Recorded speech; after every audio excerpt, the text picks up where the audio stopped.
Okay, many Singapore ceiling lights have very brittle holder for the ceiling light cover.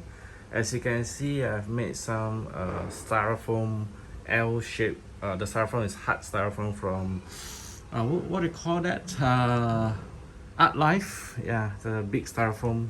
I cut into a L shape and align according to the height of the side of this cover.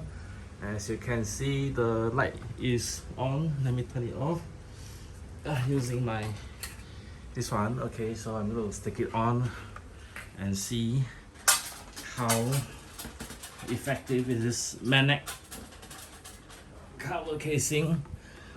Right here, you can see this is very brittle. I've replaced it with a cardboard many times and it broke off.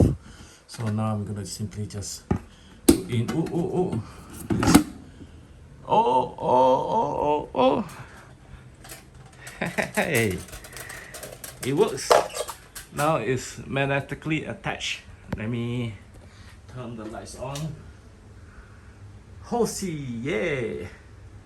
I no longer need to use some kind of plastic to attach the light cover. This is a magnetic attachment to Singapore ceiling lights. Yay!